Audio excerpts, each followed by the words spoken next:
هذا رسول الله، هذا المصطفى، هذا لرب العالمين خليل. صلى عليك الله يا علم الهدى، ما ناح طير في الغصون يمين. يا حبيبي يا شفيع يا شفيع، يا حبيبي يا شفيع يا شفيع.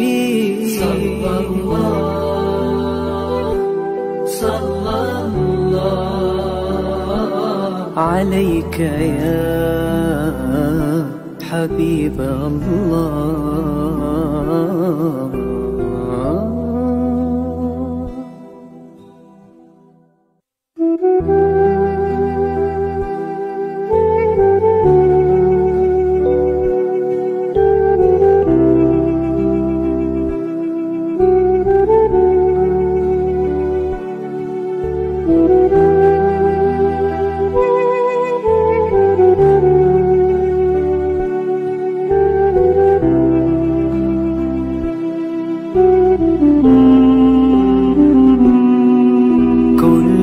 القلوب إلى الحبيب تميل، ومعي بذلك شاهد ودليل.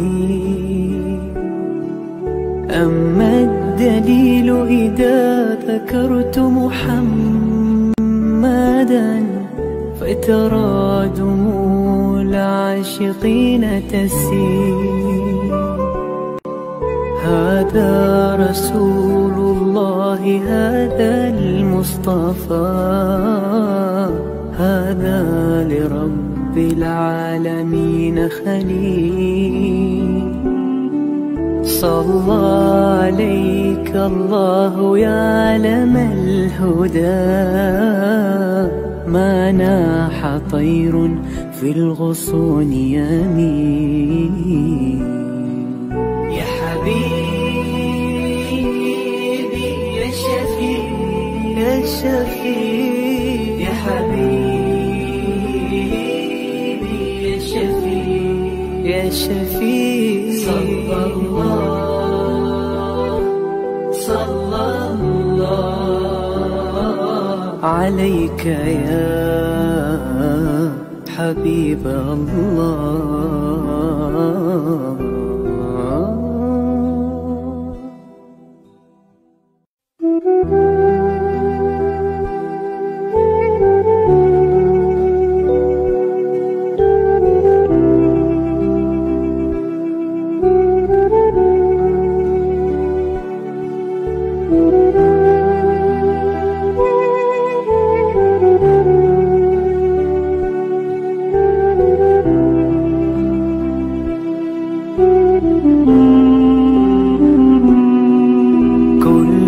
القلوب إلى الحبيب تميل، ومعي بذلك شاهد ودليل.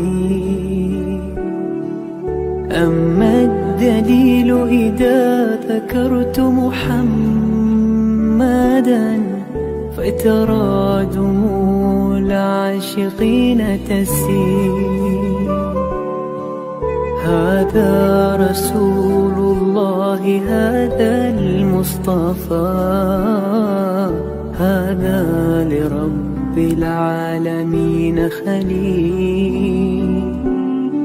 صلى عليك الله يا علم الهدى، ما ناح طير في الغصون يمين.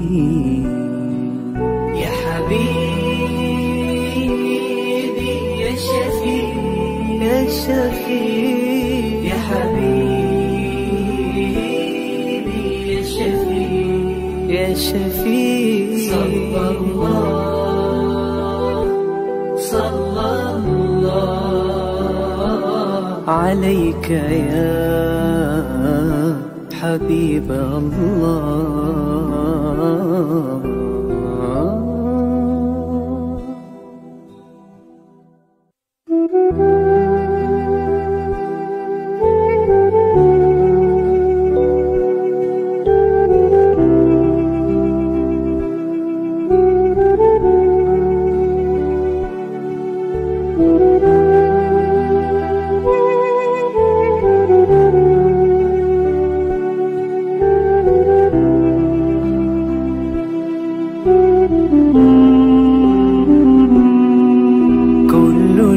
القلوب إلى الحبيب تميل ومعي بذلك شاهد ودليل.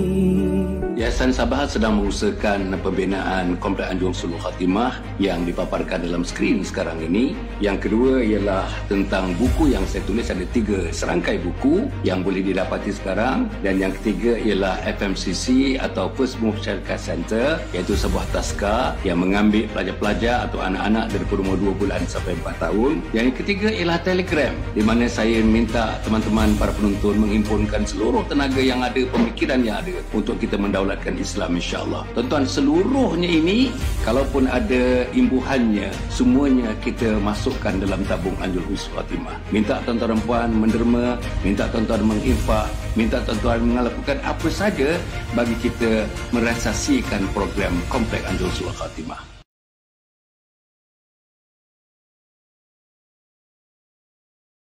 Warahmatullahi wabarakatuh. Alhamdulillah nahmaduhu wa nasta'inuhu wa nastaghfiruh wa na'udzu billahi min syururi anfusina wa min sayyiati a'malina. Man yahdihillahu fala mudilla lahu wa man yudlilhu fala hadiya lahu. Asyhadu an la ilaha illallah wa asyhadu anna Muhammadan abduhu wa rasuluh. Allahumma shalli wa sallim ala sayyidina Muhammad wa ala alihi wa sahbihi wa dzurriyyati ajma'in. Subhanaka la ilma lana illa ma 'allamtana innaka antal alimul hakim. Wala haula wala quwata illa billahil aliyil azim. Amma ba'd. Para penonton yang hormati sekalian, syukur kita kepada Allah Subhanahu Wa Taala. Syukur, tuan-tuan, syukur. Macam saya selalu sebut, bangun pagi tadi masih ada isteri, masih ada suami. Bangun pagi tadi masih ada anak-anak. Kalau bilangannya 3, masih ada 3. Saya 8, masih ada 8 lagi. 8 juga bagi tetamu kita ni, masih ada 8 lagi. Alhamdulillah, tuan-tuan dan puan. Dan kita tengok mata boleh memandang lagi, telinga boleh mendengar lagi, lidah boleh bertutur lagi. Alhamdulillah, kaki boleh berjalan lagi, tangan boleh menghayun lagi. Ini menggambarkan syukur. Tetapi yang syukur yang paling besar sekali, tuan-tuan dan puan, ialah tuan-tuan bagi kita nikmat Islam dan nikmat iman. Nikmat Islam dan nikmat iman. Itu kita tak tahu macam mana caranya menggambarkan kesyukuran mutlak terhadap Allah Subhanahu Wa Taala. Tapi gambar-gambaran kita jaga solat kita tanda bersyukur, kita berpuasa tanda bersyukur, kita bersedekah tanda bersyukur, kita khidmat dengan masyarakat tanda bersyukur. Majlis ilmu yang kita adakan pada malam ini pun tanda bersyukur, partisipannya tanda bersyukur, ahli panel tanda bersyukur, pengulasnya tanda bersyukur, moderatornya pun agaknya tanda bersyukur pada Allah Subhanahu Wa Taala. Jadi insya-Allah tuan-tuan dan puan, kita harap kita bersyukur, banyak-banyak bersyukur. La in syakartum la azidannakum wala in kafartum inna azabi lasyadid. Jika sekiranya kamu bersyukur apa yang diberikan oleh Allah, Allah tambah lagi nikmat-nikmat, kebaikan-kebaikan ditambah oleh Allah Subhanahu Wa Taala. Tetapi awas jika kamu kufur dengan nikmat-nikmat yang diberikan kepada kamu, yang menunggu kamu ialah azab yang sangat pedih di akhirat nanti. Masya-Allah. Jadi tuan-tuan, kita sambung tuan-tuan minggu lepas keluarga ni tuan-tuan, keluarga Al-Fadhil Ustaz Ruslan Mustafa.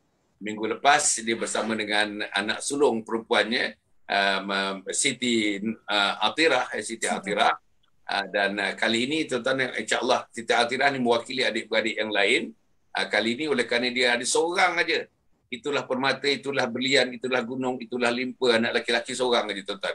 7 perempuan, seorang laki-laki. Ikramah namanya tuan-tuan, yang dipaparkan pada malam ini. Alhamdulillah. Jadi tuan-tuan, kita nak sambung perbincangan yang kita buat yang lepas. Minggu lepas saja, bukan lepas jauh sangat, minggu lepas saja. Saya ada buat catatan-catatan, rasanya doktor yang mengulas pun, tuan-tuan dan puan, ada membuat catatan-catatan. Mungkin kita teroka balik apa yang kita catat tu, kita nak letakkan. Mungkin ada yang benda-benda tidak berjawab, atau benda-benda yang nak disoal tapi tidak tersoal, oleh kerana masa tidak mengizinkan waktu kita bertemu pada minggu lepas, insya-Allah. Jadi kita perkenalkan balik tuan-tuan dan puan, yang tetamu kita, yang pengulasnya yang berbahagia Profesor Dr. Nur Azniza Ishak daripada Universiti Utara Malaysia, pakar psikologi, pakar kaunseling, tuan-tuan dan puan, yang banyak membantu kita, banyak membantu Yayasan Sabah dalam urusan dakwahnya, tuan-tuan dan puan, sejak dekat-dekat hampir 2 tahun ni, daripada tahun lepas lagi, Profesor Doktor bersama-sama dengan kita dan terus bersama dengan kita, insya-Allah.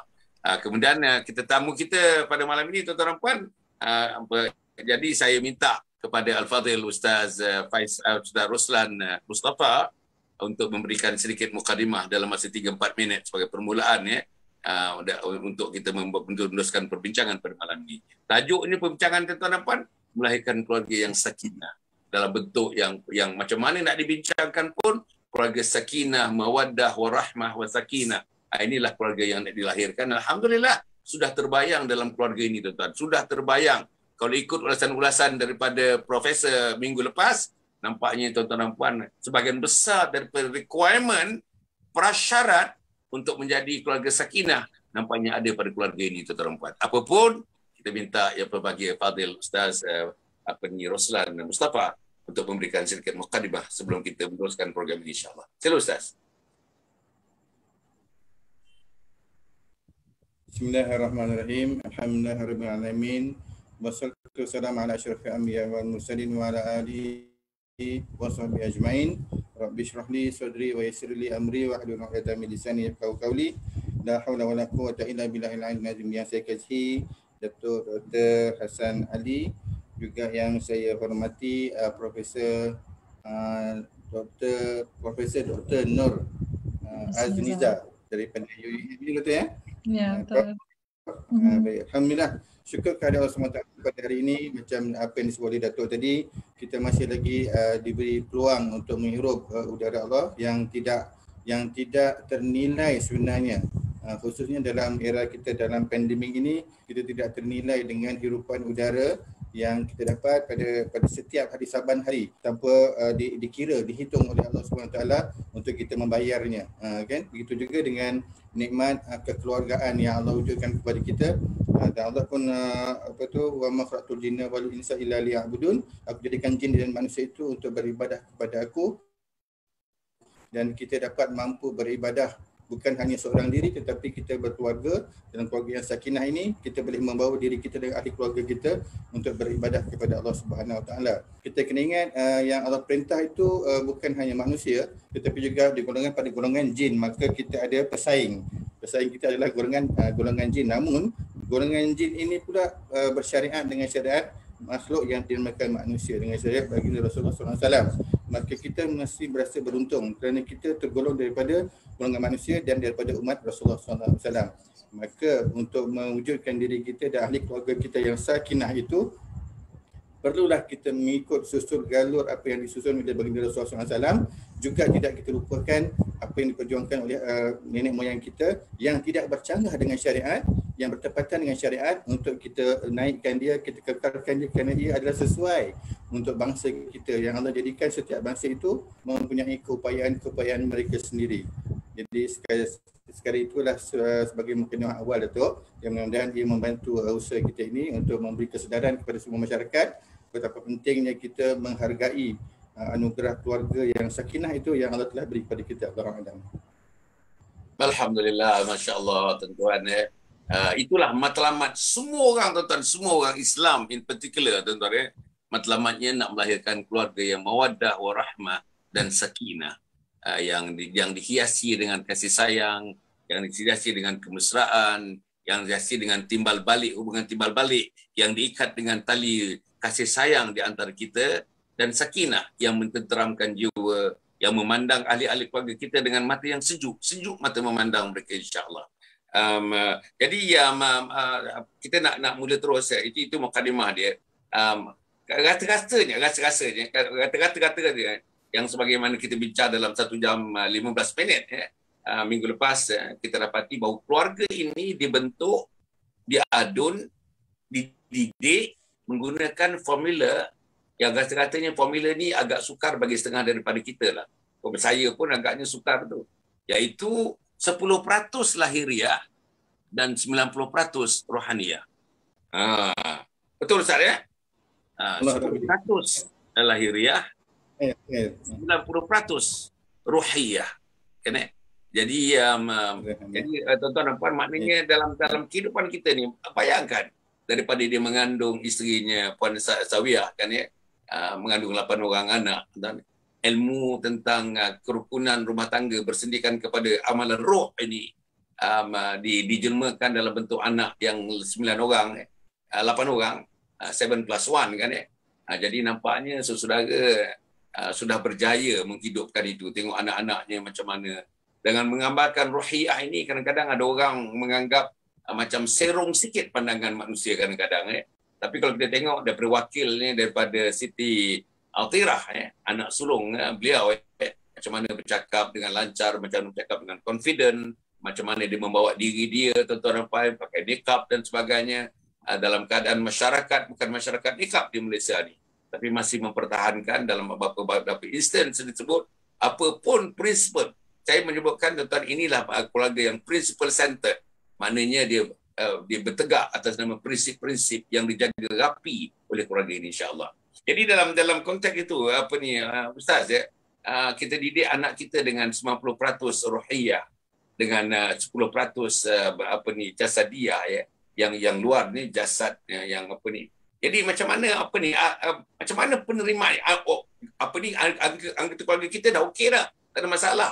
8 orang ni nampaknya dah lahir, dah dibesarkan, dapat diterima begitu. Tapi macam mana adik-beradik yang lain, adik-beradik Puan Sawiyah, orang Kuala Kangsar kan, adik-beradik daripada Ustaz, orang Datuk Keramat kan, macam mana adik-beradik kita?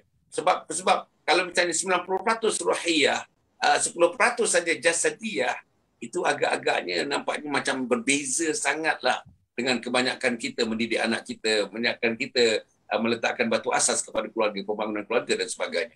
Macam mana pandangan? Saya nak dengarkan pandangan adik-beradik kita. Adik-beradik sebelah Roslan dan juga adik-beradik sebelah Puan Sawiyah.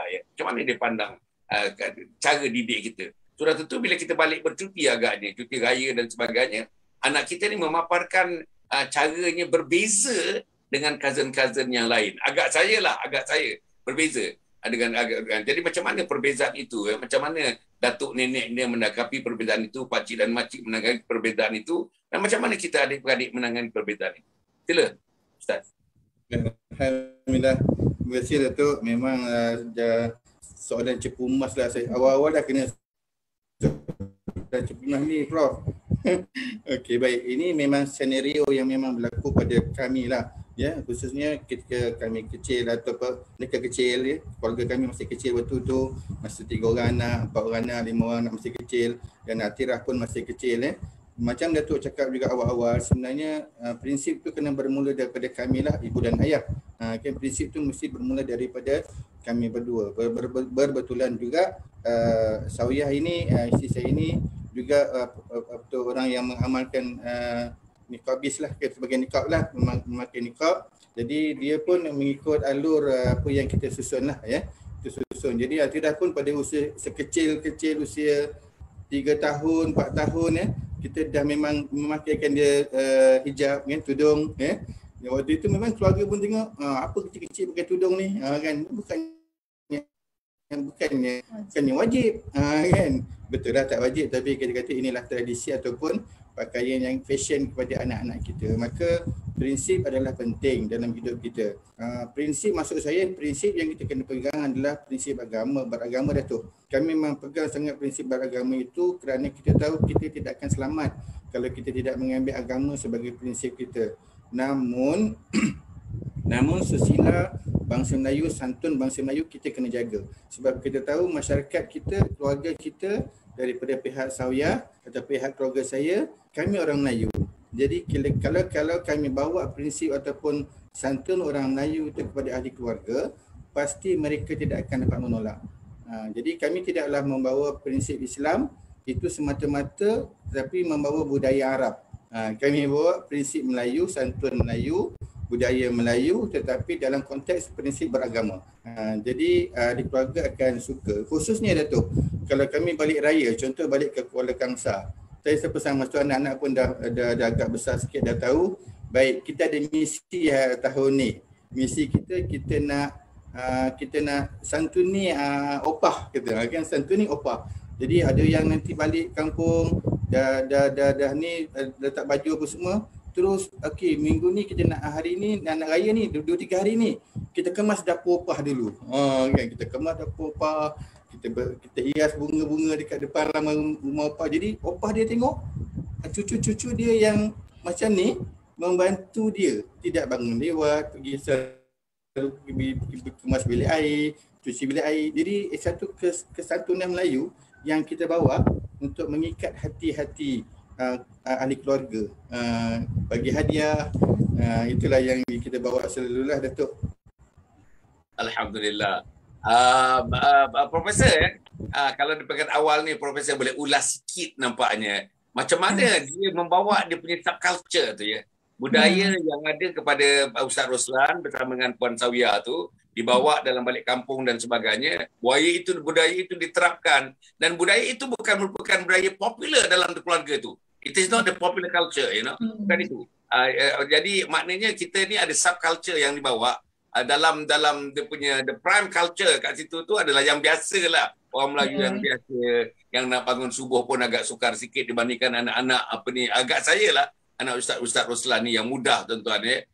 Sebelum azan lagi dah kata orang dah siap dah. Azan saja dah siap dah berbaris-baris dah untuk sembahyang berjamaah dan sebagainya. Sibuk cari masjid, cari surau, cari masjid, cari surau. Perbincangannya dia dengar daripada nenek-nenek datuk, anak-anak saudara. Dia dengar orang ni bincang masjid, bincang surau, orang ni bincang sembahyang berjamaah, orang ni bincang mandi, cepat-cepat mandi untuk kita bersedia mendengar azan. Itu agaknya perbincangannya yang didengar oleh mereka. Kan ya? Saya tidak mengatakan, minta maaf banyak tuan-tuan ya, orang Kuala Kangsar dan di mana jugalah. Saya tidak mengatakan orang-orang ni, tapi ada satu culture yang 90% dengan 10% ni bukan mudah tuan-tuan. Tak banyak culture itu yang dapat kepada keluarga di mana-mana di Malaysia ni. Yang saya nampak yang ada ni antara ni ialah keluarga Ustaz Roslan. Macam mana Doktor ulasan sikit tentang itu Doktor, sila. Okey, terima kasih Datuk. Bismillahirrahmanirrahim. Assalamualaikum warahmatullahi wabarakatuh. Terima kasih kepada Datuk dan juga Ustaz Roslan, Adik Atira, Ikrimah. Saya terbalik. Okay. Jadi alhamdulillah. Jadi bertemu kita sekali lagi dalam platform ini pada hari ini.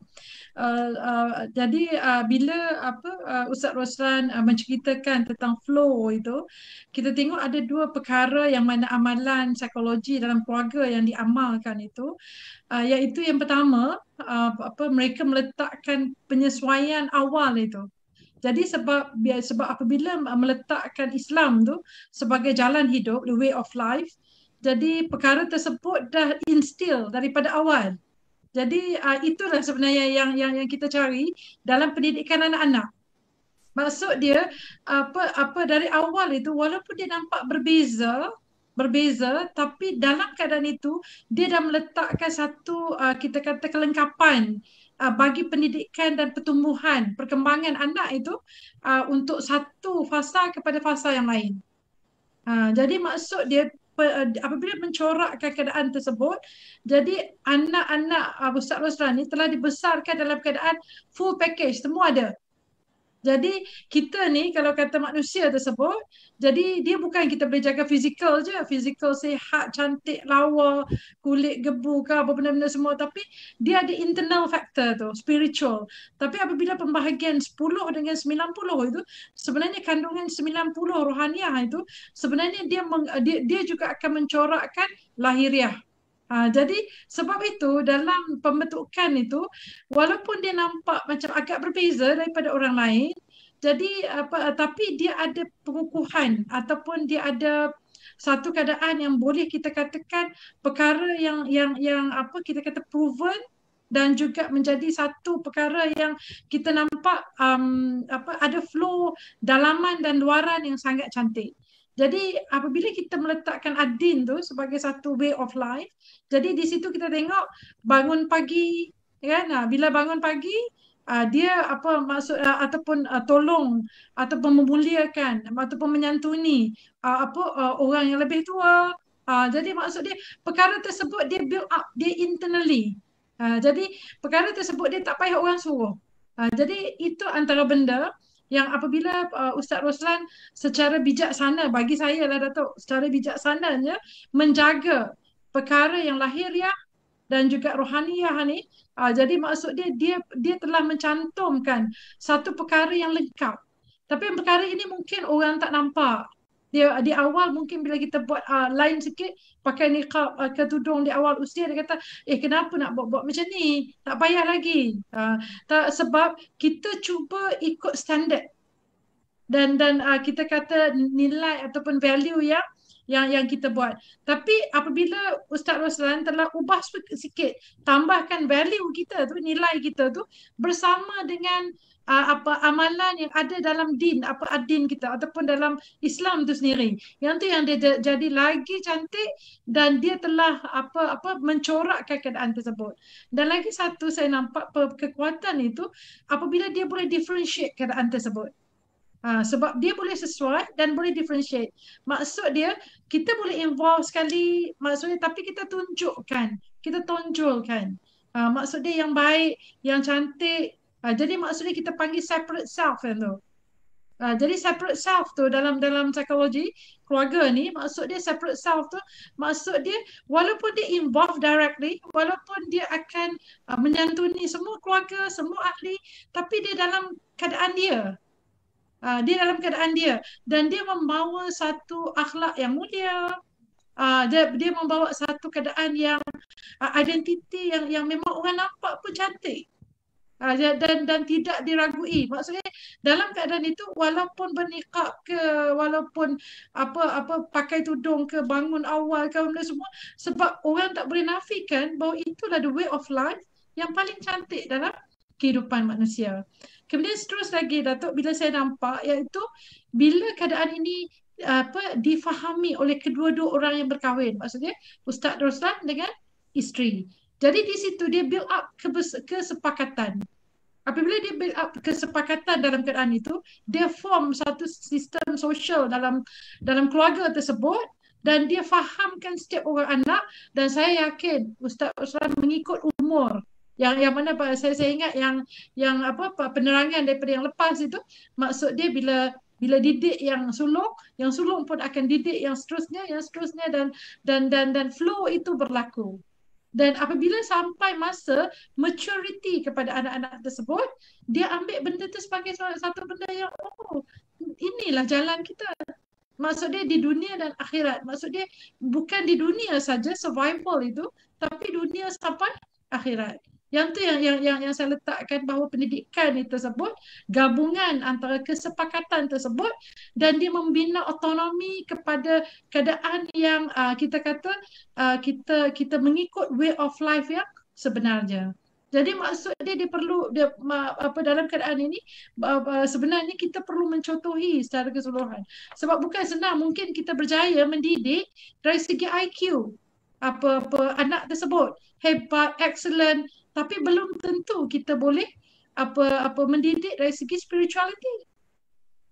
Maksud dia dan apabila 90% difokus pada spirituality, di situ dia akan datang sendiri dari segi kalau kita kata kita social skill ke, ataupun dari segi akhlak yang mulia ke, menyantuni orang lain ke, dia akan embedded di dalam itu.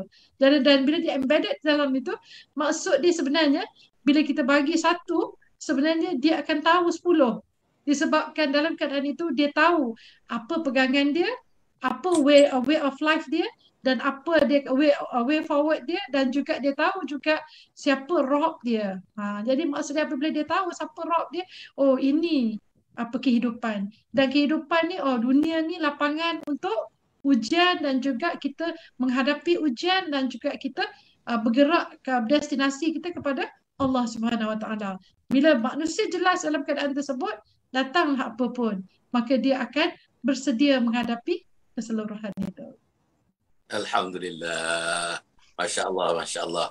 Cantik tuan-tuan. Ulasannya sangat cantik tuan-tuan dan puan. Kamcingnya, dia punya synchronization, dia punya chemistry itu dia antara yang dunia dan akhirat itu digabungkan untuk mencerminkan din. Tuan-tuan, dalam Islam ni bukan agama, tuan. Islam ni din. Agama tu hanya satu cara saja. Hubungan dengan Allah itu dalam banyak agama, itulah agama. Tapi kita dua-dua, hablum minallah wa hablum minan nas, dua-dua tuan-tuan dan puan. Apa juga kerja yang kita buat, tuan-tuan, asalkan dibuat kerana Allah Subhanahu Wa Taala, itu dianggap sebagai sebahagian daripada agama. Hingga apa-apa yang sekecil-kecilnya sampai sebesar-besarnya, tuan-tuan, adalah dalam cakupan din. Yang ini sebenarnya yang nak dimanifestasikan oleh Ustaz Roslan bersama dengan Puan Sawiyah dan 8 orang anaknya, tuan-tuan dan puan. Saya nak pergi juga lagi kepada ini. Saya tak puas lagi, saya nak korek tentang ini. Okey, balik kampung. Katakanlah balik kampung Lambung Lambung Hilir Lempur Hilir. Lembung Hilir. Lempur. Lempur Hilir. Kampung Lempur Hilir. Kampung Lempur Hilir di Kuala Kangsar Okey. Dikatakan kampung, itu kan kampung. Datuk Keramat tu menggambarkan gambar bandar dan semi urban. Kampung Lempur Hilir itu kampung. Okey. Jadi anak-anak kita ni dia ada dua perkara. Betul kan saya Profesor kalau saya silap. Dia mencerminkan diri kita ni ada dua. Satu yang overt dia panggil, satu yang covert Overt ni ialah yang luar, yang nampak pakai nikab dan sebagainya. Saya tak mencerita yang covert ni, tapi yang overt ni. Tidakkah dengan kita pakai nikab, isteri pakai nikab, 7 orang anak perempuan semua pakai nikab itu kan. Bila kita balik kampung ni, tidakkah kita katakan kita duduk 5 hari dekat kampung kampung di Kuala Kangsar tu 5 hari. Sampailah kepada hari raya semua cousin-cousin, bapa saudara, mak saudara semuanya datang Tidakkah nanti bahawa anak kita ni ada satu subgroup dia. Dia subgroup sendiri ni, nikab dengan nikab, yang non nikab nanti dengan non nikab. Macam ni kalau kita ajak makan, mereka sama-sama lah. Jadi yang non nikab ni buat dalih-dalih lah. Makan-makan dulu lah, ada kenyang lagi. Pasal kita berasa seronok duduk makan dengan orang yang pakai nikab itu. Jadi maknanya kadang-kadang kita ni, saya yakin dengan pembinaan dibuat dengan kita punya macam Ustaz Roslan dah masukkan dah masuk dalam jiwa anak-anak ni, tak ada rasa malu, tak ada rasa, bahkan minta maaf, ada satu bukan kebanggaan dan sikit proud, no, ada satu kebanggaan pada dirinya. Aku menegakkan Islam dalam keadaan manusia-manusia belum menerima 100%-nya apa yang aku buat ini. Itu kepada Atirah, kepada Ikrimah dan sebagainya. Tapi kepada yang lain ni dia rasa jiwa kecil dia. Dia tengok ni apa yang lagi yang free hair. Mungkin tak ada orang free hair lah. Ada yang pakai scarf aja atau pakai yang bawal ke yang apa ke tudung-tudung dan sebagainya kan tapi pakai baju ketat lagi dan sebagainya kan jadi dia rasa bila berdepan dengan Atirah dia rasa dia kecil. Bila berdepan dengan Atirah dia tak ada perkataan nak menggambarkan sebab Atirah ni ada bahasa dia sendiri. Yang orang ni ada yang bahasa yang biasa dia begitu. Jadi tetap adjustment ni macam mana? Adakah nanti kita pertemuan katakanlah raya haji pula. Kita balik hari raya Aidilfitri, raya haji tu. Adakah orang ni looking forward?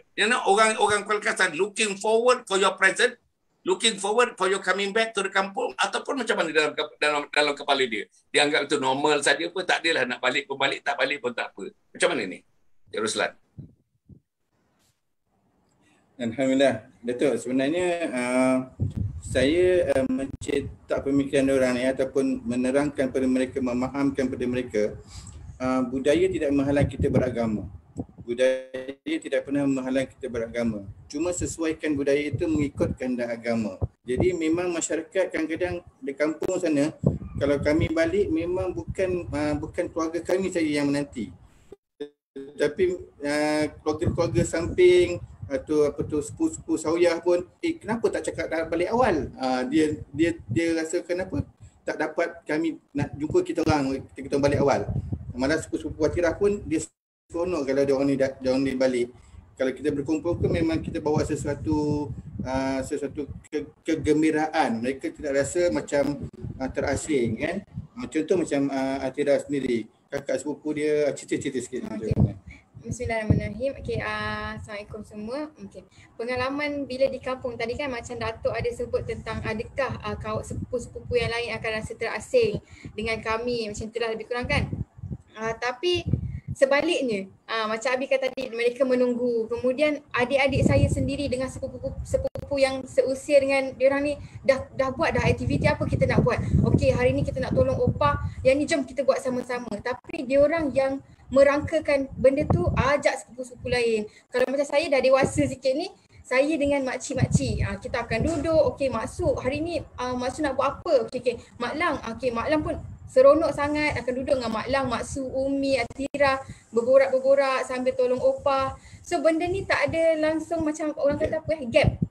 So memang kita bersama. Jadi macam Abi cakap tadi, kalau kita awal tak bagi tahu pada sepupu yang lain, dia orang akan cakap kenapa tak bagi tahu, kalau tidak kita boleh pergi sekali, kita konvoi.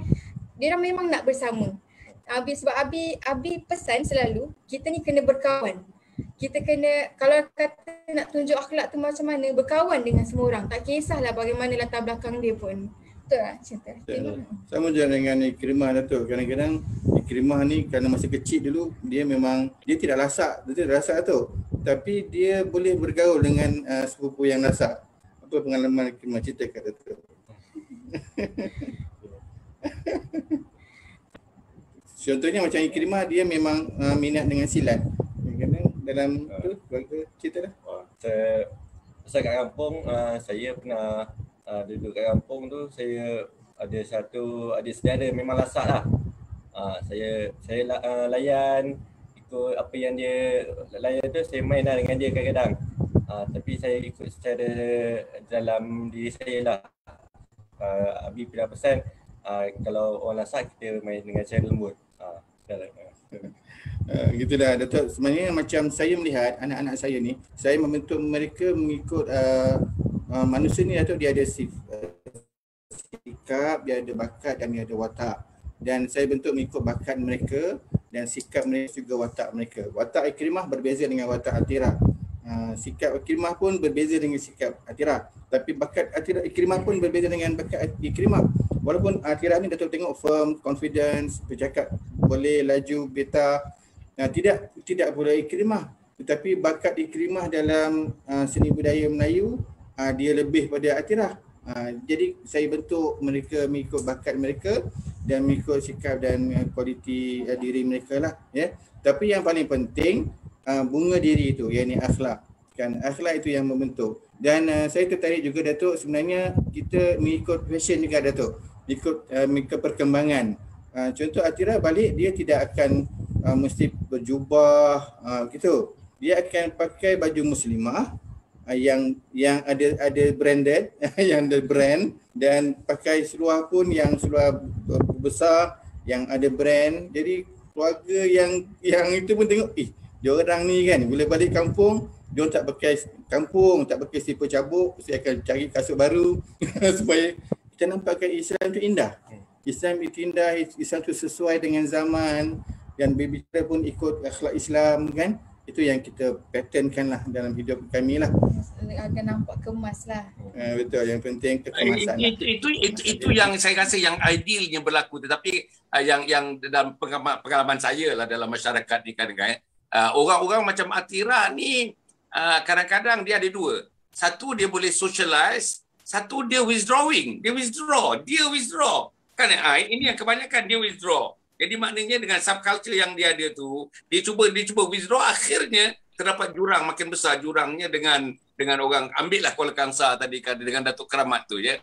Jadi orang kita ni withdraw, susah nak bercampur, susah nak apa, kita sendiri. Kononnya tak tahu dengan gambaran-gambaran mungkinlah, tapi tidak menonjol ada elemen of superiority. Aku lebih superior. Aku beribadah, aku baca Quran di rumah opah aku. Yang Ikrimah ni aku azan. Aku duduk di belakang imam. Aku boleh jadi imam. Itu kadang-kadang terasa dia punya apa tu. Tapi yang pentingnya agaknya profesor ya, yang dibentuk oleh Ustaz Roslan ni, dia socialize as a normal person.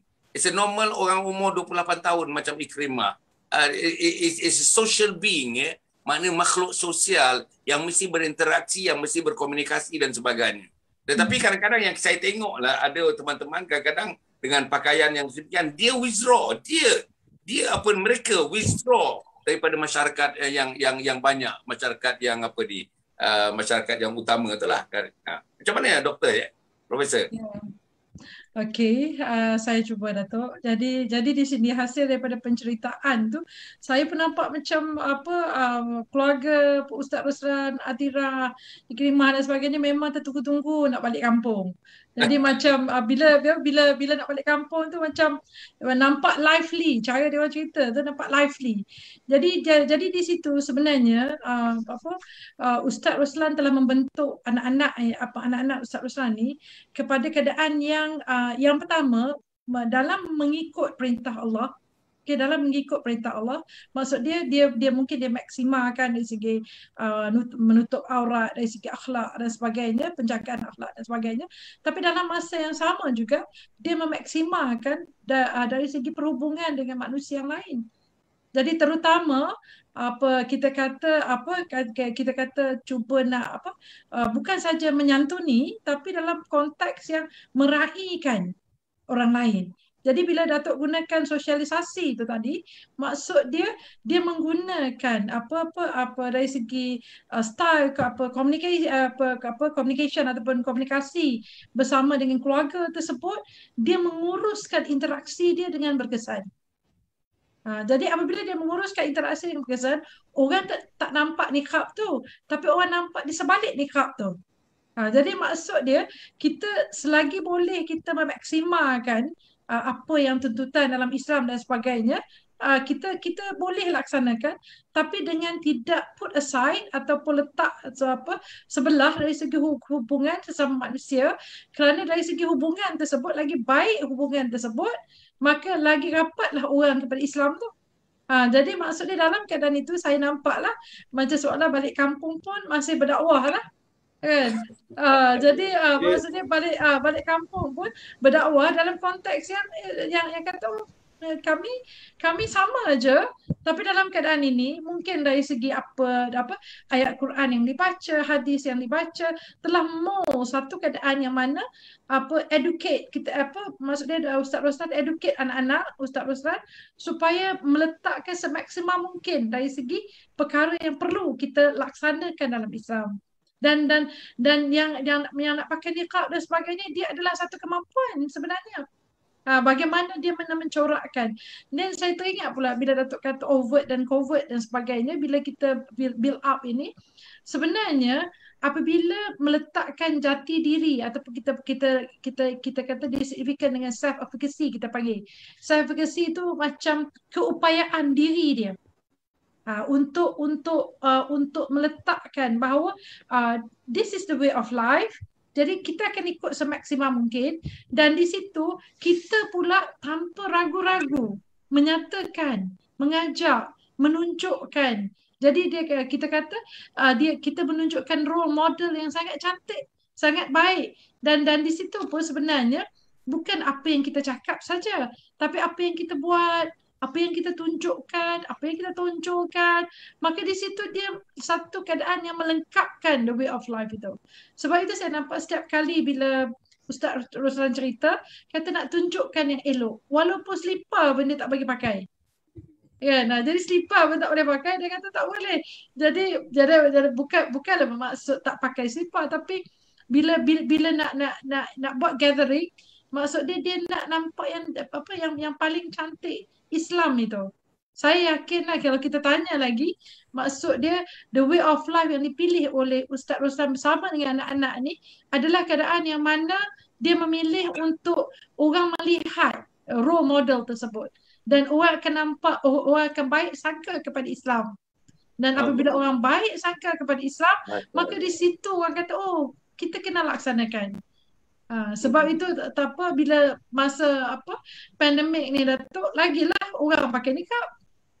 Kalau kita tengok lah kan, kalau dulu apabila macam kadang-kadang saya mengajar dalam kelas pun, jadi kita minta supaya student tu tunjukkan diri dia juga dulu sebelum masuk kelas, kita takut orang lain dan sebagainya. Tapi dalam keadaan sekarang kita wajib pakai niqab lah kalau nak keluar. Disebabkan protection dan sebagainya. Maksud dia sebab tu kita menunjukkan Islam tu mulia, Islam tu adalah sebaik-baik cara hidup. Jadi apabila kita apply keadaan tersebut, maka dia menunjukkan kita ada pergantungan yang clear, yang betul.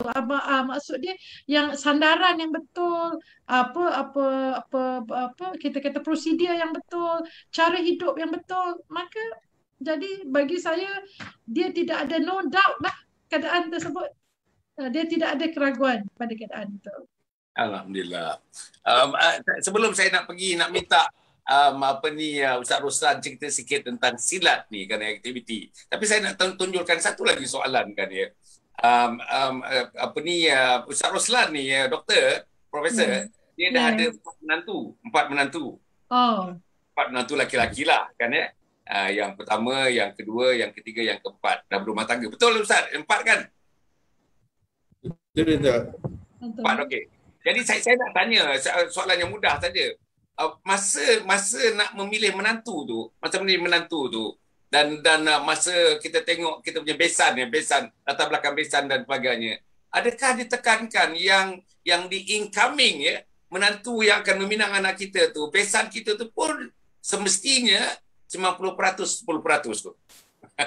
Ataupun alhamdulillah dengan perkahwinan itu, dengan jembatan yang dibina itu, jembatan dakwah macam doktor kata tadi, all the way dakwah ni. Balik Kuala Kangsar is all the way dakwah. Pakaiannya menggambarkan dakwah, perbuatannya menggambarkan dakwah, tolong opahnya menggambarkan dakwah, buat bunga-bunga dekat rumahnya menggambarkan dakwah, bangun awal itu menggambarkan dakwah. Everything is dakwah. Jadi maknanya adakah Ustaz Roslan menekankan bakal siapa juga nak meminang anak-anak Ustaz Roslan, mestilah orang itu asasnya macam Ustaz Roslan tetapkan. Misalnya 50-10 tadi. Macam mana itu? Ini lagi cepat mas dia Prof. Soalan ni. Ini tips kat saya pula. Okey, Prof, Datuk. Sebenarnya Datuk, ini semua kudrat doa sahabat-sahabat, doa guru-guru kita kan. Kami tak ada kekuatan, saya dan Sauriyah tak ada kekuatan untuk nak membentuk anak-anak ni, tapi kami berdoa di atas doa orang-orang yang soleh lah, yang kita jumpa, yang kita kenal, yang kita kenal kan. Jadi sebenarnya macam ni Datuk, saya pegang satu perkara, saya kat rumah saya pun kadang-kadang waktu tu bimbang jugalah. Kita nak serah anak kita kepada seorang anak lelaki lain yang kita tak pernah kenal dia kan. Saya tak pernah memilih Datuk menantu. Menantu saya tak pernah memilih. Yang pertama, menantu yang kedua, yang ketiga, yang keempat. Dan saya beri kebebasan kepada anak saya, kalau ada orang yang kenal dia, kalau nak meminang dia, jumpa saya kan. Dan saya dah latih anak-anak saya hidup untuk menjadi orang yang ada jiwa membawa agama secara menerangkan agama kepada masyarakat secara lisanul hal, perbuatan, bukan lisanul maqal. Lisanul maqal ni perkataan ni kadang-kadang kita pun tersilap. Jadi dari perbuatan pada akhlak dan peribadi, bentuk akhlak dan peribadi, kerana akhlak dan peribadi boleh membentuk orang lain. Itu kepercayaan saya. Kemudian saya kata dekat rumah saya, kalau kita nak menantu yang baik, didiklah anak kita jadi baik.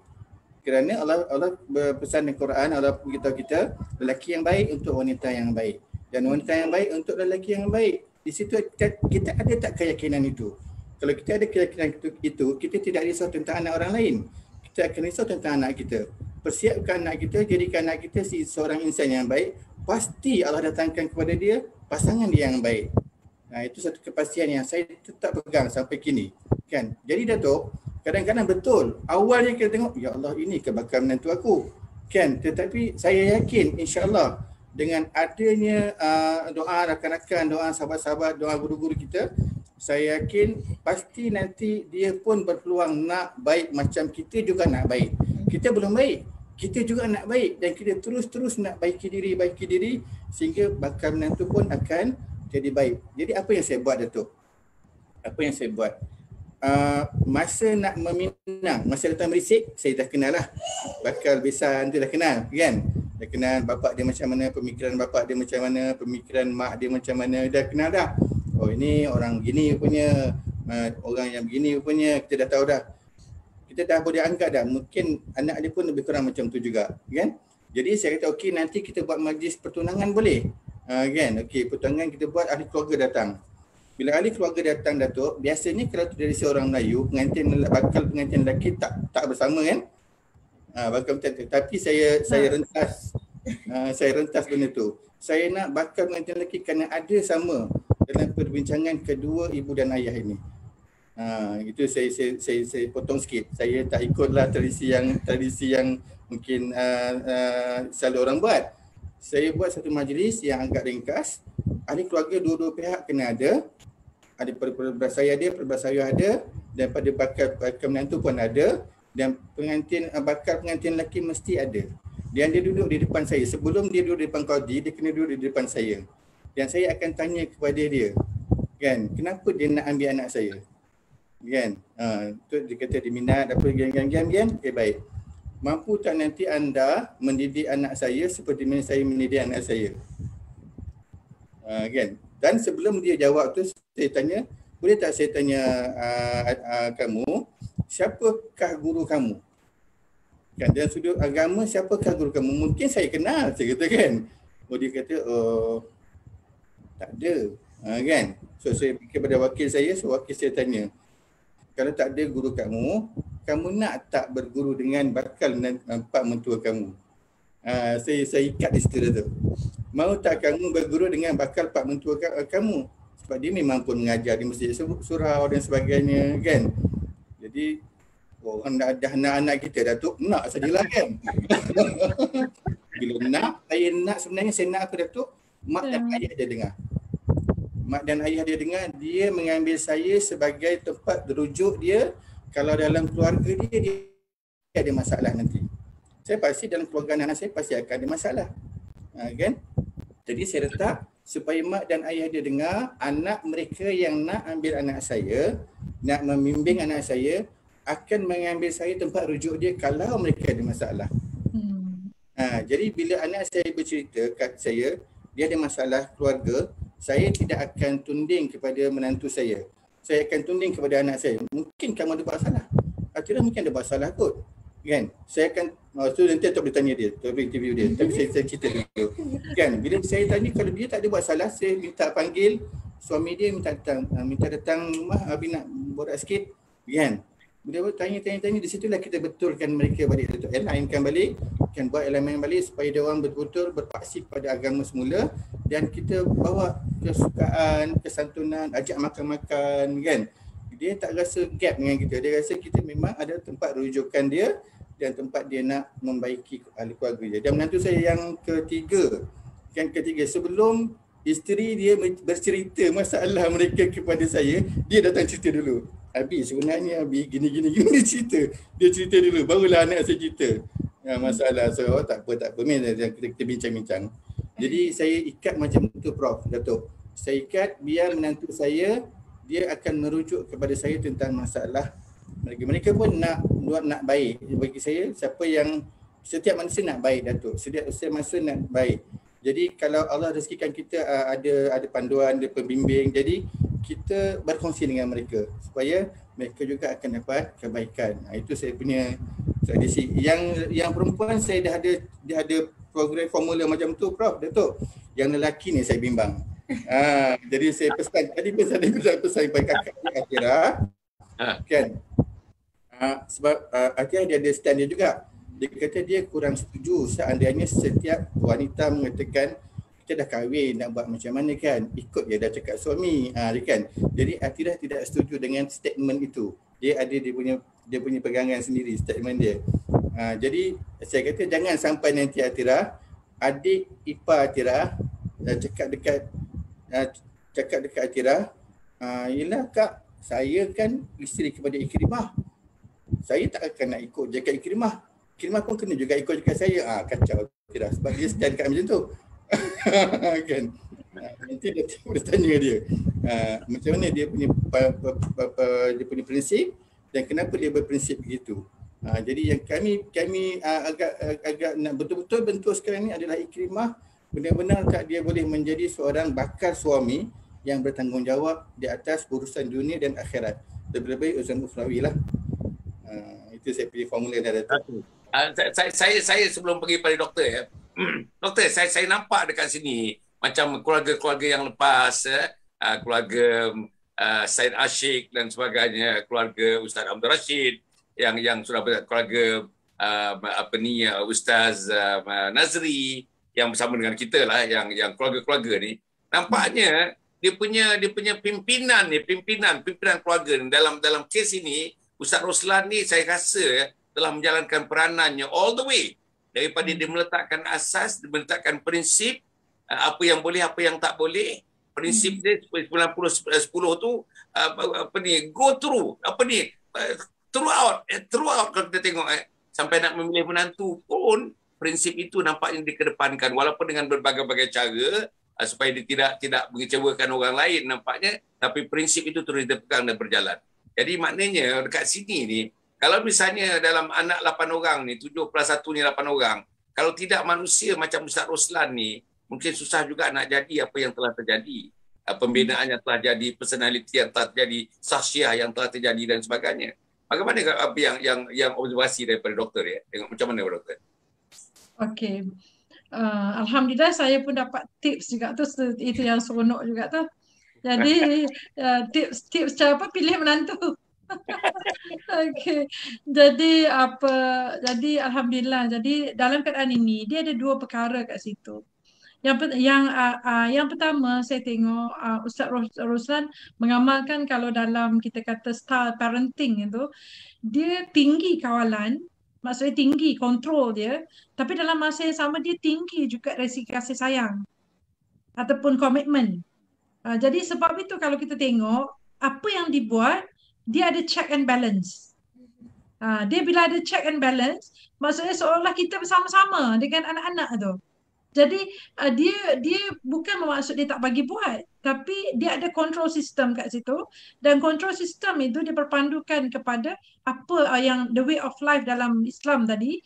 Kemudian dan dalam keadaan itu dia sentiasa check and balance. Betul tak? Boleh tak rujuk. Jadi maksud dia dalam keadaan itu dia sentiasa memantau, dan saya yakin setiap hari mungkin dalam kehidupan Ustaz Roslan sentiasa macam apa kita kata menjadi orang yang sangat signifikan kepada anak-anak. Dia bukan sekadar sampai sebelum kahwin je, tapi lepas kahwin pun masih lagi ada engagement lagi, tambah pula dengan menantu. Jadi itu yang mencorakkan keadaan cara hidup tu yang lebih baik. Jadi maksud dia dalam keadaan itu kita tak lepas bebas. Setengah orang kata tak apalah, biarlah dah kahwin, habis dah urusan bapa, itu terpulang pada suami masing-masing. Dan yang tu sebenarnya kadang-kadang seolah macam kita kerat atau potong hubungan tersebut. Padahal realiti perkahwinan adalah satu engagement untuk merapatkan ataupun untuk membina ataupun ada tambah jaringan-jaringan kepada apa kita kata sistem sosial kita tu. Sebab itu dia akan ada salah silah keluarga dan sebagainya makin ramai. Dan dari situ yang interestingnya Datuk, apabila ustaz sendiri dia take part dan take charge kepada keadaan tersebut. Dia take part dan dia take charge, dan bukan senang orang nak bertanggungjawab. Selalunya orang kata yang tu urusan rumah tangga kau orang buat sendirilah, bapa tak mau masuk campur. Jadi bila bapa tak mau masuk campur, itu adalah benda yang mungkin dia menjadi isu di dalam keadaan tersebut. Tapi bukanlah bermaksud kita nak kacau sampai konflik itu berlaku dan sebagainya. Tapi dalam keadaan itu yang perkataan rujuk itu datang. Maksud dia kalau ada apa-apa boleh rujuk bapa, boleh tak kalau buat macam tu. Jadi maksud dia memberi pilihan, dan apabila memberi pilihan dia clear role di situ, peranan tu dia clear. Kemudian lagi satu ada tu yang maksud dia yang kedua, kita tengok kat sini manusia ni dia hasil daripada sandaran tu, dia akan bina triangulation yang saya pernah cakap dulu. Maksudnya dia triangulate. Triangulate tu maksud dia kita bukan berdua saja, tapi dia akan bertiga, berempat, berlima dan sebagainya. Dan di sini kalau kita tengok contoh tadi yang Ustaz Roslan bagi, kalau kata ada problem antara suami dan isteri, boleh tak datang pada bapa? Jadi dia cuba mengambil, Ustaz Roslan cuba mengambil triangulation itu, yang ketiga itu adalah dia. Jadi dalam keadaan itu dia cuba menyelamatkan keadaan. Dan lagi satu, apabila dia meletakkan Rob ataupun Allah sebagai triangulation dia, selalunya manusia dia akan sentiasa ada monolog dengan Allah dan sebagainya. So triangulation dia clear. Cumanya sekarang kadang-kadang kan bila anak menantu ada masalah dan sebagainya, selalunya bapa dengan mak kata you selesai sendiri. Bila you selesai sendiri, isteri pergi cakap kat orang lain, suami pergi cakap kat orang lain. So triangulation itu berlaku dalam keadaan tidak sihat. Dan apabila dia tidak sihat, menyebabkan masalah kepada keluarga tu. Dan apabila anak menantu masalah, ibu bapa memang bermasalah juga. Jadi dia akan tengok, sebab bila anak menantu masalah, cucu pun akan jadi masalah. Dan di situ kalau kita tengok hasil daripada triangulation yang tak kena. Sedangkan manusia perlu Sebab contoh kata apa anak dan menantu ada sedikit macam apa penjagahan idea ataupun pandangan dan sebagainya sebagaimana yang Ustaz cerita tadi. Tapi bila Ustaz yang jadi triangulation rujukannya, so dia rujuk kepada keadaan yang dia boleh memberi jawapan kepada keraguan tersebut. Tapi katalah Atirah pergi rujuk kepada orang lain. Kemudian suami pergi rujuk pada orang lain. Dan orang tu pula ada perkara yang bagi dia nak fokus kepada self-interest dan sebagainya. Mungkin jadi pergaduhan yang lebih besar. Jadi maksudnya itu dua perkara yang saya nampak daripada apa yang Ustaz cerita tadi dan daripada apa yang Datuk tanya tadi. Maksud dia dalam keadaan itu Ustaz maksudnya bertanggungjawab all the way.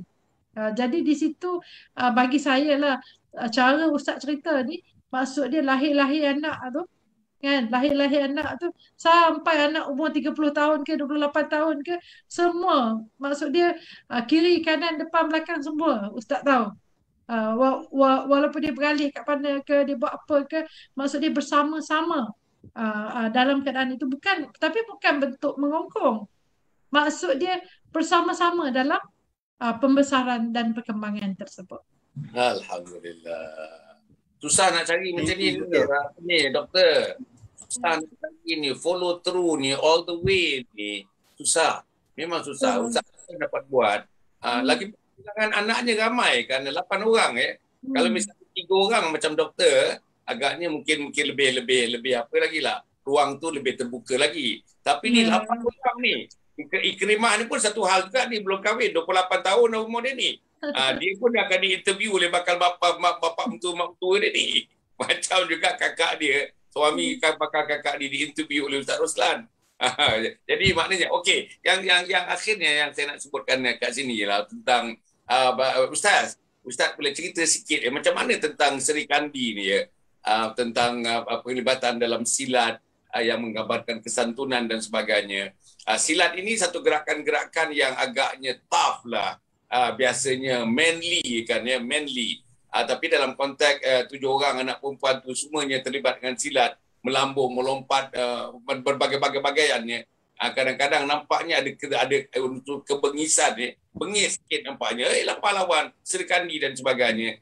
Tidakkah ini bertentangan juga dengan prinsip tadi 90 dengan 10 tu? Kalau kita tengok nak jadikan Seri Kandi. Seri Kandi ni tak bolehlah memek-memek gitu aja, duduk belakang-belakang. No, itu kan Seri Kandi. Tapi tidakkah bertentangan bertentangan dengan gerakan-gerakan yang macam itu kan dengan melambung, dengan macam dan disaksikan ramai orang dalam pertunjukan dan sebagainya. Tidakkah ini bercanggah dengan 90-10 tadi tu? Sila Ustaz. Baik. Terima kasih Datuk. Menarik ni. Memang hari ni banyak cikgu mas lah Prof. Saya pun bukan yang menjawab. Baik, saya pegang pada sini Datuk. Sekarang yang saya buat sebagai program bicara silat ini adalah saya ingin berkongsi dengan mana-mana guru-guru silat, orang-orang besar, orang-orang atas silat, untuk mereka dapat pegang sesuatu yang jelas, kemudian mendidik warga silat yang sebenar. Jadi kebanyakan bila orang tahu pun saya mengajar silat pun orang kata orang silat ni mesti ada ego dia mesti kasar dan sebagainya. Jadi tidak, sebenarnya tidak begitu.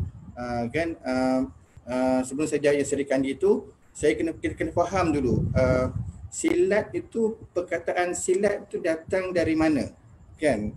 Jadi bila kita dah berbincang sampai ke Indonesia, saya pun bertanya, saya membuat sedikit kajian lapangan Kalau kita kata silat daripada Indonesia ke Malaysia ke Patani ke, itu silap.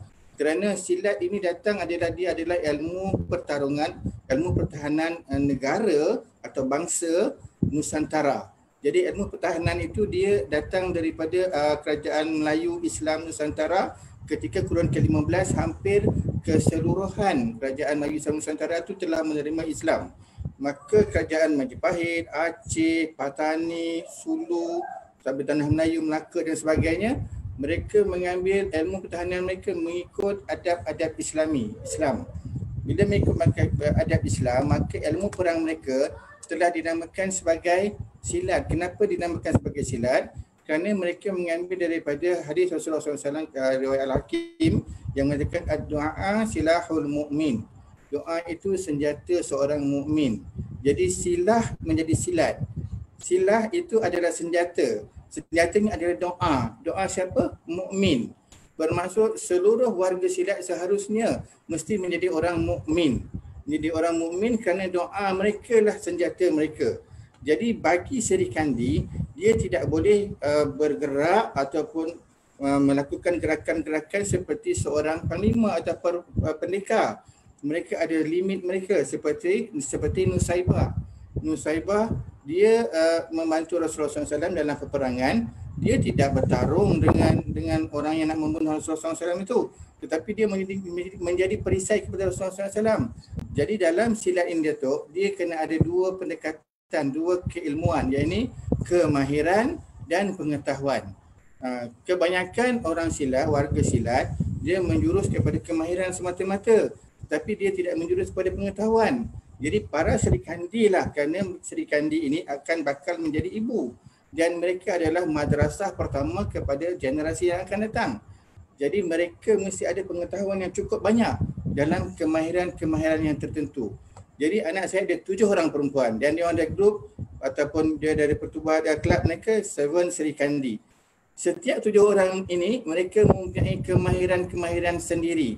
Ada yang pandai main kerambit, ada yang pandai main golok barang, ada yang pandai main kain cindai, ada yang pandai main tepi, ada yang pandai main badik, ada yang pandai main tangan kosong, ada yang pandai main kapak.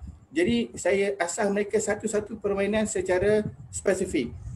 Jadi mereka persembahan, dia orang tunjuk kemahiran dia orang bermain senjata itu saja. Tak perlu nak menyepak, terkangkang-kangkang dan sebagainya, tak perlu. Kan? Dia cuma tunjukkan kemahiran dalam skill permainan senjata. Dan saya membentuk Ikrimah kerana dia punya 7 orang adik perempuan. Takut nanti dia keluar pun lembut Datuk. Tak mahu lah kan dia keluar lembut. Jadi dia kena pergi ke 7 kemahiran persenjataan tersebut. Jadi adik dan kakak akan merujuk kepada dia. Dan dia juga melatih warga lain, betul pesilat lain, sehingga mereka menjadi pesilat yang menang dalam pertandingan, menjadi juara dan sebagainya, meningkatkan dirinya sebagai seorang lelaki atau jantan yang hebat tetapi bukan bengis. Dan mereka Seri Kandi yang hebat tetapi tidak ego, tidak nampak berwajah garang dan sebagainya, tapi perilaku mereka, akhlak mereka, peribadi mereka, bermasyarakat mereka, menyantuni orang lain, itu yang bawa pada kecil itu dibawa sampai mereka bersilat. Itu yang kita bentuk lah Datuk sebenarnya nak rujuk. Alhamdulillah. Maknanya dalam persilatan itu pun dakwah masih berjalan yang pertama. 10 mesti ada juga Datuk. Persilatan itu pun kesantunan tu digabungkan dengan ketakwaan pun berjalan. Kan ya? Dalam persilatan itu pun gerak kerja ni mesti menggambarkan kesesuaiannya kalau wanita dengan akhlak wanita dan sebagainya. Itu penting sebabnya dalam Islam ini akidah, syariah dan akhlak. Ketiga-tiganya itu mesti digabung dalam satu gabungan untuk mendapatkan sesuatu keberkatan daripada Allah Subhanahu Wa Taala. Kalau tidak, dia tidak ada keberkatan. Tinggalkan tiga-tiga lagi teruklah.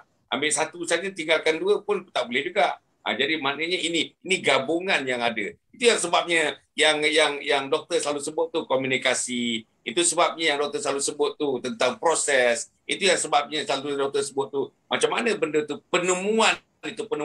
Hingga kan gelanggang silat pun bertemu. Apa yang diidamkannya daripada hari pertama kandungan isterinya sampailah umur berapa? Sampai umur 33 tahun ke 32 tahun ke umur Atirah. Benda itu terus berjalan.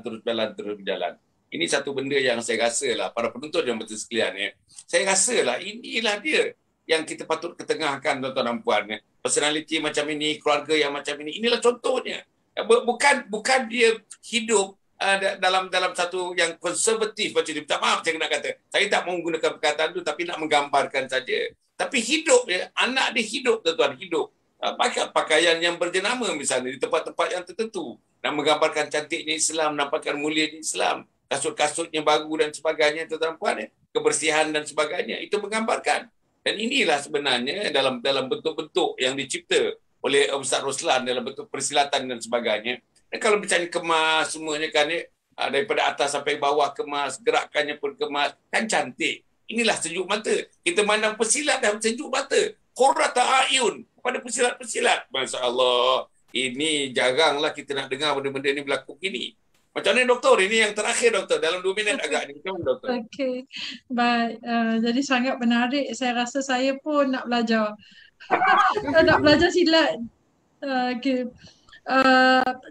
Maksud dia apabila dibentangkan tadi oleh Ustaz Ruslan menunjukkan ya Ustaz Ruslan telah melengkapkan semua kemahiran kepada anak-anak tu, termasuk kemahiran persilatan tu. Jadi sebenarnya dia bagi walaupun perempuan 7 orang tapi telah diletakkan satu sistem ataupun kelengkapan kemahiran mempertahankan diri kan, terutama macam ialah mempertahankan maruah diri dan sebagainya. Itu bagi saya jarang-jarang orang berfikir tentang perkara tersebut.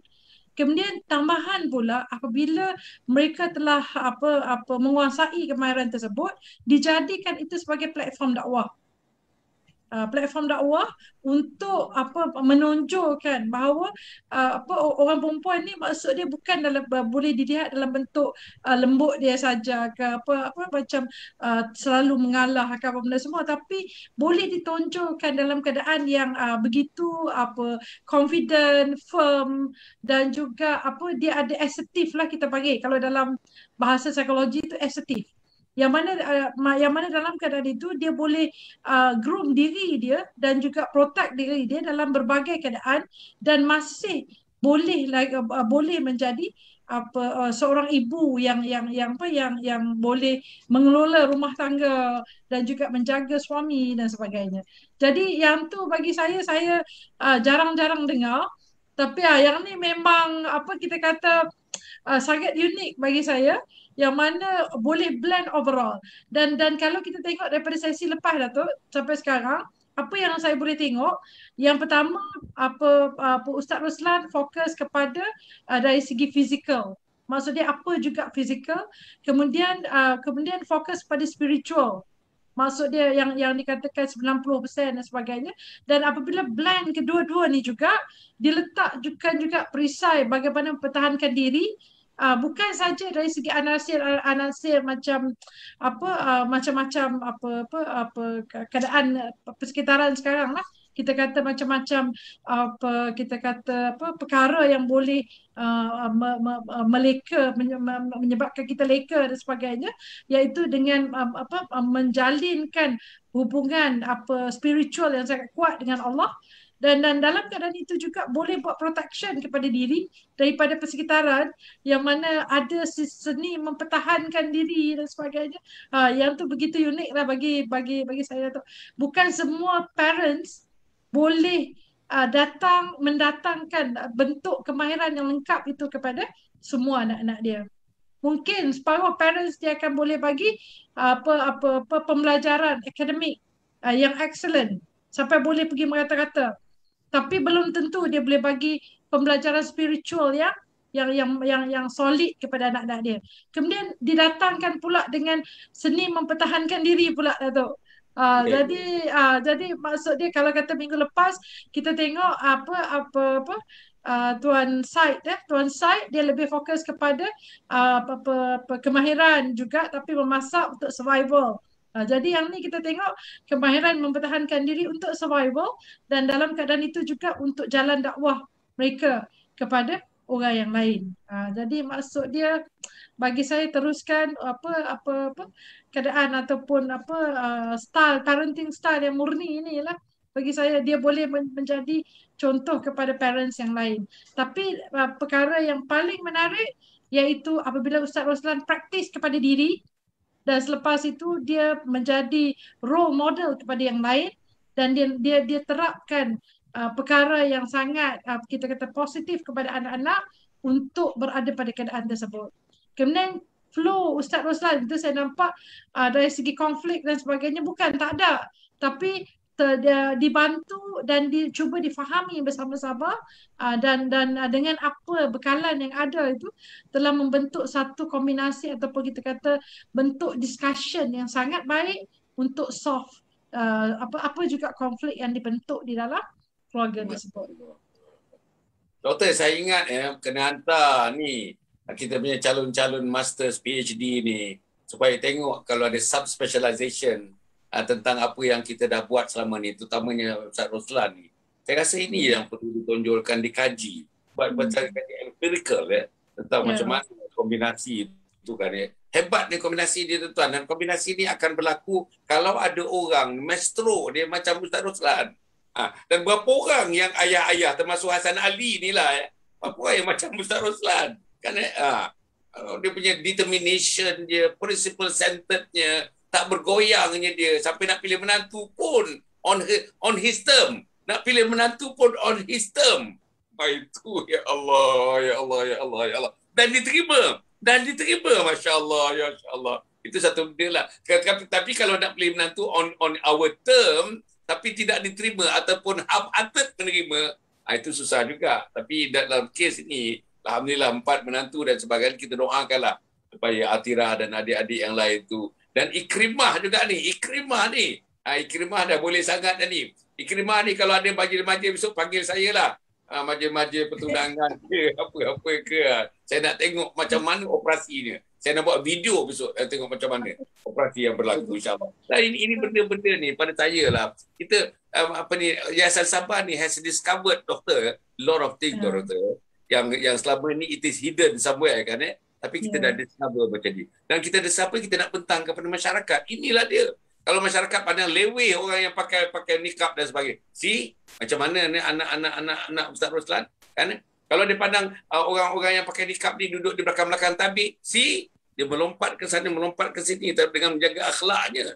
Masya Allah. Ini satu benda yang saya rasa lah very the dynamism, the dynamics of all thing dalam kehidupan kita, insya-Allah. Jadi Ustaz Roslan, sikit pengumuman daripada Ustaz Roslan. Yang macam mana kita berapa bulan untuk kita punya online nak bincang tentang persilatan daripada Ustaz Roslan sendiri dengan guru silat yang seorang lagi tu. Macam mana? Sila. Alhamdulillah, insya-Allah pada hari Sabtu ni jam 9.30 malam saya akan bersiaran lah macam ni di FB saya, Ustaz Mustafa bersama bicara silat Ustaz Roslan bersama dengan Tuan Guru Halim Hamid. InsyaAllah yang lepas kita dah buat dengan 3 orang dah, Datuk. Pertama dengan Adam Khori, pelakon. Kedua dengan Pak Ngazan ni, Cikgu Jusnizan, dia juri silat seni kebangsaan. Yang ketiga dengan Seri Kandi Ketua Seri Kandi Dunia Seni Silat Melayu Malaysia, Kak Long Zara. Dan kali ini insya-Allah dengan Cikgu Halim lah, Cikgu Halim Hamid, yang tajuk dia adalah mengenang jasa guru. Ini yang kita kadang-kadang murid-murid silat terlupa bab ni, mengenang jasa guru. Apa yang guru dia nak bawa sebenarnya? Adakah menjadi orang yang tangguh dalam fizikal saja ataupun tangguh dalam jiwanya? Kan? Dalam bab mengenali bahawa persilatan ni dulu dibawa oleh para alim ulama menjadi ilmu pertahanan kepada bangsa dan agamanya. Itu yang paling utama, mempertahankan agama. Jadi insya-Allah 4 hari bulan 9 ini pada hari Sabtu jam 9.30 malam di FB saya, Roslan Mustafa. Boleh ikut. Saya harap kalau Datuk ada, Datuk boleh memberi poin-poin yang baik, insya-Allah. Mudah-mudahan. Okey. Alhamdulillah. 4 hari bulan. Para penonton yang mati Islam 4 hari bulan pukul 9.30 malam secara pagi kepada FB Roslan Mustafa. Kita boleh tengoklah tontonan persembahan yang berlaku, insya-Allah, dengan Tuan Guru silat ni bersama-sama. Saya sudah merasakan tuan-tuan nampak auranya, nampaknya silat dengan Tuan Guru bersama-sama sekali tu lebih hebat lagi lah daripada yang biasanya agaknya. Jadi kita mintalah menontonlah masing-masing daripada rumah masing-masing, dengan telefon masing-masing, dengan laptop masing-masing, bolehlah menonton, insya-Allah. 4 hari bulan pukul 9.30 malam. Betul okey. Jadi para kita memang ada lagi. Mohon sikit, Datuk. Mohon doakan hasil daripada jiwa Seri Kandi yang ada pada Atirah ni semua. InsyaAllah pada pertengahan bulan ni beliau akan buka satu lagi restoran beliau, akan attach dengan Food Panda di Bandar Baru Bangi. Doakan supaya berjaya. Bandar Baru Bangi ya? Oh. Dekat mana tu? Section berapa Bandar Baru Bangi tu? Dekat gate tu? Dekat apa dia? Dekat apa? Di belakang mall dia tu. Dekat mall tu? Di belakang. Okey. Ada rumah kedai situ. Okey. Yang ada berapa outlet sekarang dah? Dua ya? Satu di Atuk Keramat. Ya. Satu di Satu di Atuk Keramat. Cyberjaya. Satu di mana? Cyberjaya. Satu di Cyberjaya dan satu di Bangi, insya-Allah ya. Alhamdulillah. Nanti bagi tahu kita war-warkan insya-Allah. Kita boleh war-warkan insya-Allah ya. Saya pun seronoklah. Nanti sekali saya nak pergilah. Saya nak tengok, nak makan apa bendanya. Sajian-sajiannya masakan Datuk Keramat ke masakan Kuala Kangsar ni? Campur. Ada banyak sajian ni lah. Fish and chip ada, lauk-lauk. Okey. Alhamdulillah. Jadi terima kasih kepada Profesor, terima kasih kepada Ustaz. Hanya tuan-tuan yang besok pagi pukul 7 kita bersama dengan Ustazah Cinta Maudah. Ustazah Cinta Maudah, tuan-tuan dan puan cerita tentang pendidikan anak-anak. Alhamdulillah tuan-tuan dan puan Ustazah ni tuan-tuan satu keputusan yang committed tuan-tuan. So committed, husband and wife is so committed. Antara pendakwah yang sangat hebat lah. Orang Kedah tuan-tuan dan puan orang yang duduk di Baling Alhamdulillah. Nampaknya tuan-tuan dengan saya pun dah dekat setahun lebih dah daripada tahun lepas lagi, macam juga profesor juga kan sama dengan kita semua insya-Allah untuk mendakwahkan agama Allah Subhanahu Wa Taala ini.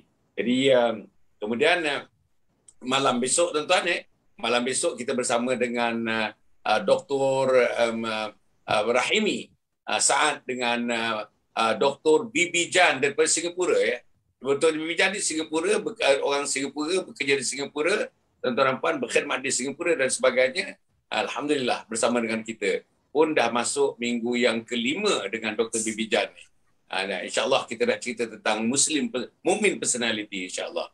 Jadi tuan-tuan yang bagi saya pula yang TikTok ni tuan-tuan besok pukul 9 pagi kita berjumpa tuan-tuan live.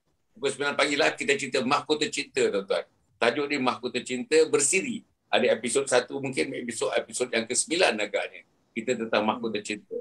Kemudian tu pukul 10.30 video. Video kita tak panjang, 2 minit, bercerita tentang amalan kenit, pahala melangit. Amalan kecil, pahala melaut, tuan-tuan. Amalan busuk, pahala menggunung. Itulah lebih kurang, tuan-tuan. Kemudian tu pukul 5.30 live.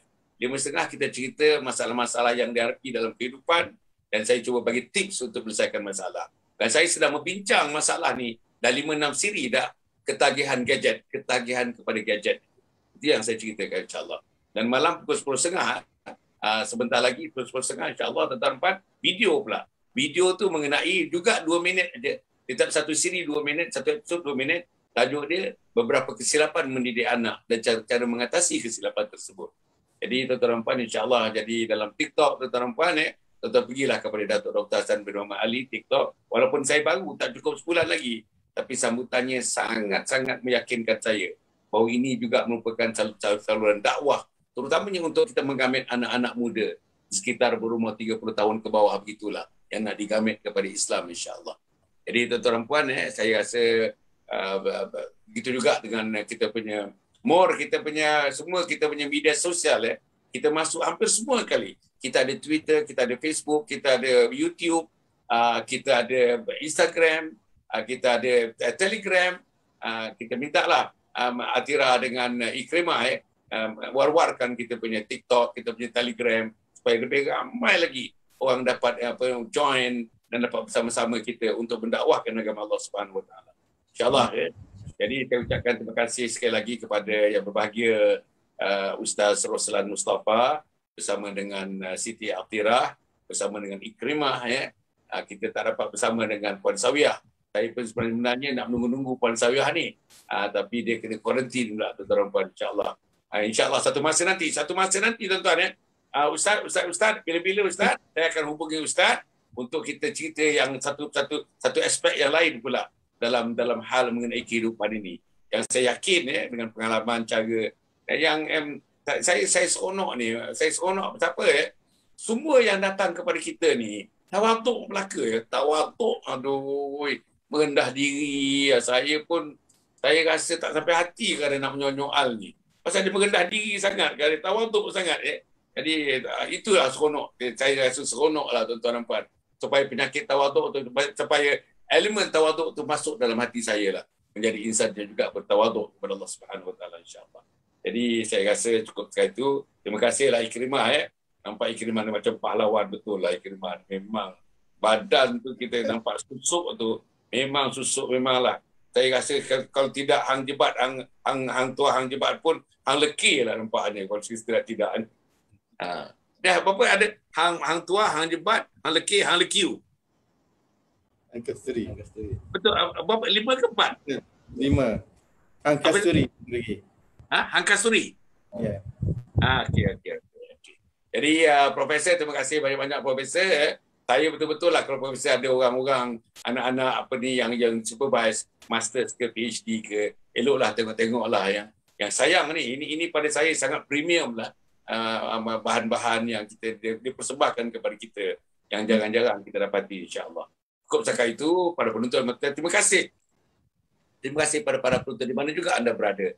Anda telah menjayakan sedekat 2 tahun dah tuan-tuan bersama dengan kita. Terutama top fan kita tuan-tuan yang tak jemu-jemu bersama dengan kita dalam program-program kita daripada pagi pukul 7, malam 9.15. Tengah-tengah daripada itu tuan-tuan, besok tuan-tuan hari Sabtu besok saya pukul 7 sampai pukul 8 suku ada program. Pukul 9 tuan-tuan saya ada kuliah duha besok dengan satu institusi daripada Negeri Perak tuan-tuan. Kuliah duha online jadi pukul 5 suku besok 5 suku saya ada progres namanya rentas 4 negara. 4 negara tuan-tuan, cerita dakwah 4 negara. Mana dia? Malaysia, Singapura, Brunei dan Indonesia. Semuanya ada tuan-tuan. Pakar-pakarnya ada. Dan kita telah pun bersiaran tak kurang daripada 13-14 episod dah kita bersiaran tuan-tuan. 5 suku besok hari Sabtu tuan-tuan. 5 suku. Minggu yang pertama dan minggu yang ketiga pukul 5 suku insya-Allah kita bersiaran. Jadi cukup setakat itu tuan-tuan Jumpa lagi pada minggu hadapan bersama profesor kita. Jumpa lagi mungkin daripada keluarga yang lain ataupun personality yang lain. Kita berjumpa untuk kita bincangkan aspek-aspek kehidupan insan di permukaan bumi ini insya-Allah. Aku qouli hadza wa astaghfirullahaladzim li wa lakum wa lisairil muslimin wal muslimat innahu huwal ghafurur rahim. Wassalamualaikum warahmatullahi wabarakatuh. Yayasan Sabahat sedang mengusahakan pembinaan Kompleks Anjung Sulul Khatimah yang dipaparkan dalam skrin sekarang ini. Yang kedua ialah tentang buku yang saya tulis, ada 3 serangkai buku yang boleh didapati sekarang. Dan yang ketiga ialah FMCC atau First Move Syarikat Center, iaitu sebuah taska yang mengambil pelajar-pelajar atau anak-anak dari umur 2 bulan sampai 4 tahun. Yang ketiga ialah Telegram, di mana saya minta teman-teman para penonton menghimpunkan seluruh tenaga yang ada, pemikiran yang ada untuk kita mendahulukan Islam insya-Allah. Tuan-tuan, seluruhnya ini kalaupun ada imbuhannya, semuanya kita masukkan dalam tabung Anjung Sulul Khatimah. Minta tuan-tuan dan puan menderma, minta tuan-tuan menginfak, minta tuan-tuan melakukan apa saja bagi kita merealisasikan program Kompleks Anjung Sulul Khatimah.